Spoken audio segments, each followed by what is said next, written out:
इस वीडियो में हम आपको सोनाली फोगाट की पूरी कहानी सुनाने जा रहे हैं। ताज़ा खबर तो ये है कि हरियाणा की बीजेपी नेता सोनाली फोगाट की हत्या के मामले में पुलिस ने उनके 2 सहयोगियों को गिरफ्तार कर लिया है। पुलिस ने ये कदम पोस्टमार्टम रिपोर्ट आने के बाद उठाया। इस रिपोर्ट के मुताबिक सोनाली के शरीर पर चोट के कई निशान मिले हैं। पुलिस ने इस मामले में फोगाट के पीए सुधीर सांगवान और सुखविंदर वासी को गिरफ्तार कर लिया है। दोनों सोनाली फोगाट के साथ 22 अगस्त की तारीख को गोवा में मौजूद थे। भले ही गोवा पुलिस ने सोनाली फोगाट की मौत के मामले में हत्या का केस दर्ज करके 2 लोगों को गिरफ्तार कर लिया हो, लेकिन गोवा पुलिस का अभी भी यह कहना है कि सोनाली के शरीर पर धारदार हथियार से चोट के निशान नहीं मिले हैं। इतना ही नहीं, पोस्टमार्टम में मौत की वजह भी सामने नहीं आई है।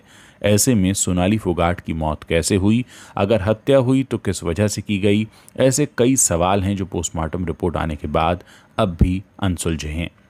सोनाली फोगाट टिकटॉक पर वीडियो बनाकर चर्चा में आई थीं। उन्हें 23 अगस्त की सुबह मृत अवस्था में गोवा के अंजुना में अस्पताल में लाया गया था। डॉक्टरों ने शुरुआती तौर पर मौत की वजह हार्ट अटैक बताई थी। गुरुवार को सोनाली का पोस्टमार्टम भी हुआ। इसके बाद पुलिस ने हत्या का मामला दर्ज करके सांगवान और वासी को गिरफ्तार कर लिया। सोनाली फोगाट के भाई रिंकू ने अपनी शिकायत में दोनों को आरोपी बताया था। सोनाली फोगाट के परिवार की रजामंदी के बाद उनका पोस्टमार्टम गोवा के मेडिकल कॉलेज में करवाया गया। रिपोर्ट के मुताबिक शरीर पर वार के निशान मिले हैं। हालांकि क्या ये निशान मौत की वजह बने हैं, इस बारे में कुछ भी साफ नहीं है। पहले सोनाली फोगाट का पोस्टमार्टम बुधवार को होना था, लेकिन फोगाट के भाई ने दावा किया था कि सोनाली की हत्या उनके 2 सहयोगियों ने की है। उन्होंने ये भी कहा था कि वो तभी पोस्टमार्टम के लिए राजी होंगे जब उन दोनों के खिलाफ एफआईआर दर्ज होगी। सोनाली फोगाट के भतीजे मोहिंदर फोगाट ने गुरुवार को बताया था कि वीडियोग्राफी की शर्त पर उनके परिजन पोस्टमार्टम के लिए तैयार हो गए। आइए समझते हैं कि ये जो सोनाली फोगाट हैं, इनके छोटे भाई रिंकू ढाका ने अपनी बहन के पीए सुधीर सांगवान और उसके दोस्त सुखविंदर पर ऐसे आरोप क्यों लगाए हैं। असल में रिंकू ढाका का कहना है कि पहले से ही सोनाली को ब्लैकमेल किया जा रहा था। साथ ही सोनाली की संपत्ति हड़पने व राजनैतिक षड्यंत्र रचते हुए हत्या करने की बात भी कही गई है। इस बारे में रिंकू ने एक लिखित शिकायत गोवा पुलिस को देकर कार्रवाई करने की मांग की है। भूथन कला ये हरियाणा का एक ऐसा गांव है जो सोनाली का पैतृक गांव है। सोनाली के माता पिता, दोनों भाई और भाभियां इसी गांव में रहते हैं। इसी बीच गोवा के मुख्यमंत्री प्रमोद सावंत ने यह भी कहा है कि सोनाली फोगाट की मौत से जुड़े केस की गोवा पुलिस काफ़ी गहनता से जांच कर रही है। रिंकू ढाका बताते हैं कि उनकी बहन सोनाली फोगाट की शादी हिसार में हुई थी। कुछ साल पहले उनके जीजा संजय फोगाट का देहांत हो गया। इसके बाद सोनाली भाजपा में शामिल हुई और राजनीति के साथ साथ अपने करियर में बिजी रहने लगी। 2019 के चुनाव के दौरान रोहतक के रहने वाले सुधीर सांगवान और भिवानी के रहने वाले सुखविंदर उनके कार्यकर्ता के रूप में सामने आए और उनके साथ जुड़ गए। सुधीर और सुखविंदर ने सोनाली को अपने विश्वास में ले लिया और सुधीर सोनाली के पीए के रूप में काम करने लगे। शिकायतकर्ता रिंकू के अनुसार 2021 में सोनाली के घर चोरी हुई, वो भी सुधीर ने ही करवाई थी। इसके बाद उसके कुक और बाकी के स्टाफ को हटा दिया गया और खाने की व्यवस्था खुद सुधीर करने लगा। आरोप ये भी लगाया गया है कि सोनाली ने खुद ही उन्हें बताया था कि सुधीर ने उसे खीर खिलाई, जिसके बाद उसके हाथ पैर कांपने लगे और हाथ पैरों ने काम करना बंद कर दिया। रिंकू ने बताया कि सारे लेन देन और कागजी कार्रवाई खुद सुधीर किया करता था। अभी 22 अगस्त को सोनाली ने अपने छोटे जीजा अमन को फ़ोन करके बताया था कि सुधीर ने उसके खाने में कुछ मिला दिया है, जिससे उसे बेचैनी हो रही है। सुधीर ने 3 साल पहले हिसार स्थित उसके घर पर उसे नशीला पदार्थ खाने में मिलाकर खिलाया और उसके साथ दुष्कर्म किया। उसने इसका वीडियो भी बना लिया था और इसी वीडियो को देखकर वो सोनाली को ब्लैकमेल करके बार बार दुष्कर्म करता रहा। ये सारी बातें रिंकू ढाका ने अपने उस पत्र में लिखी हैं जो उन्होंने गोवा पुलिस को सौंपा है। सुधीर सोनाली को उसका राजनीतिक और फिल्मी करियर खत्म करने की धमकी देता था। उसके दोनों फ़ोन, प्रॉपर्टी के सारे पेपर्स, एटीएम कार्ड, घर की चाबियां, ये सब कुछ सुधीर अपने पास रखता था।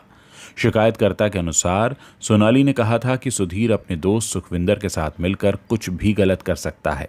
इसके बाद फ़ोन काट दिया गया और सुबह सुधीर ने उनके परिवार को बताया कि फिल्म की शूटिंग के दौरान सोनाली का निधन हो गया।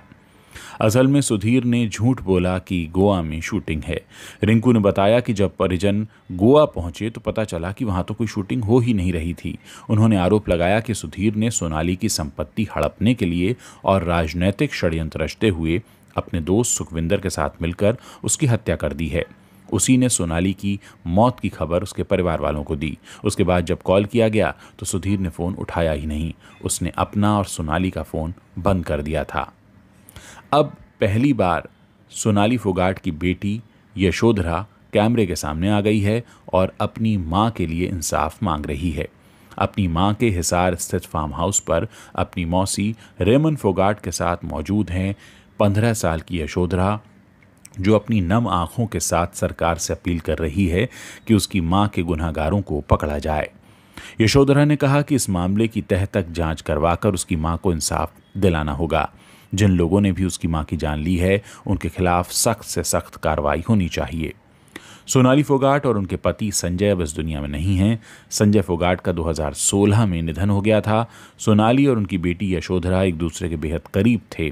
सोनाली सोशल मीडिया पर बेटी के साथ अक्सर फोटो और वीडियो अपलोड करती रहती थीं। जब सोनाली बिग बॉस में गईं तो वहां यशोधरा भी उनसे मिलने पहुंची थी। तब कई दिनों बाद अपनी बेटी को सामने देखकर सोनाली भावुक हो गई थीं। इस मामले में सोनाली के मायके वालों और ससुराल वालों में भी कुछ मतभेद सामने आ रहे हैं।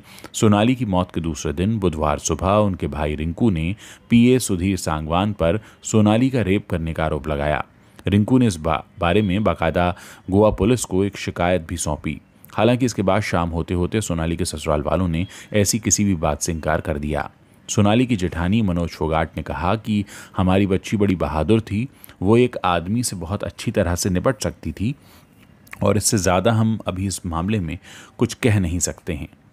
अब खबर ये भी आ रही है कि सोनाली फोगाट के चेहरे पर खरोंच के निशान देखे गए हैं, लेकिन जब तक ये पूरा मामला साफ नहीं हो जाता, सारी बातें सामने नहीं आ जाती, तब तक कुछ कहा नहीं जा सकता।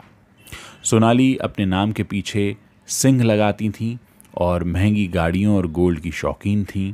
सोनाली की बहनों का ये भी कहना है कि वो काफ़ी टेंशन में थीं और रात में 3 से 4 बार वो गोवा से कॉल कर रही थीं और ये भी कह रही थीं कि मेरे साथ गलत हो रहा है, मैं लौट कर बताऊँगी।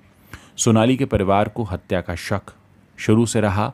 उनकी बहन ने यह भी कहा कि खाने में कुछ गड़बड़ है और उन्हें कुछ ऐसा दिया जा रहा है जो कि ठीक नहीं है। अब सोनाली के गांव में भी एक अजीब तरह का माहौल है। आप सभी जानते हैं कि वो एक पब्लिक फिगर रहीं और हर कोई ये जानना चाहता है कि आखिर उनके साथ हुआ क्या। सोनाली फोगाट एक राजनेता ही नहीं थी, बल्कि अपने लुक और डांस के चलते सोशल मीडिया पर भी काफ़ी पॉपुलर थी। उनके साड़ी वाले लुक पर फैंस फिदा रहते थे। उन्हें डांस करने का शौक था और इसीलिए वो अपने डांस वीडियो सोशल मीडिया पर अपडेट करती रहती थी और इन्हीं वीडियोज़ ने उन्हें टिकटॉक स्टार बना दिया। बिग बॉस में भी सलमान खान के साथ उनका डांस काफ़ी फेमस हुआ। बेशक सोनाली फोगाट आज हमारे बीच नहीं है, लेकिन सोशल मीडिया पर बहुत से ऐसे डांस के वीडियो हैं जो लोग अभी भी देख रहे हैं और उन वीडियोस को देखते हुए सोच रहे हैं कि इनके साथ अंतिम क्षणों में क्या हुआ होगा। सोनाली फोगाट के पति संजय की 2016 में संदिग्ध हालत में मौत हुई थी। हालांकि उनकी बेटी लाइमलाइट में नहीं है, लेकिन कभी कभी उनकी बेटी के साथ बिताए गए खूबसूरत पलों की तस्वीरें सोनाली पोस्ट करती रही हैं और अब हर कोई यशोधरा के साथ खड़ा है, क्योंकि आज इस छोटी सी उम्र में वो अपने माता पिता दोनों को खो चुकी है। सोनाली फोगाट बिग बॉस 14 में दिखाई दी थी। हालांकि वो कम वोट मिलने के कारण बाहर हो गई थी, लेकिन उस समय बिग बॉस में आने वाले लोगों से वो काफ़ी घुल मिल गई। टीवी एक्ट्रेस जैस्मीन भसीन और बेटी के साथ सोनाली का काफ़ी लगाव और जुड़ाव देखा गया। सोनाली फोगाट को डांस करने का भी शौक़ था और वो बहुत अच्छी डांसर थीं। हर कोई इस समय यही बात कर रहा है कि आज अचानक उनके साथ ऐसा क्या हुआ। उम्मीद है उनके साथ जो भी हुआ उन्हें जल्द से जल्द इंसाफ मिलेगा और उनके चाहने वाले अब उनके इंसाफ के इंतज़ार में हैं।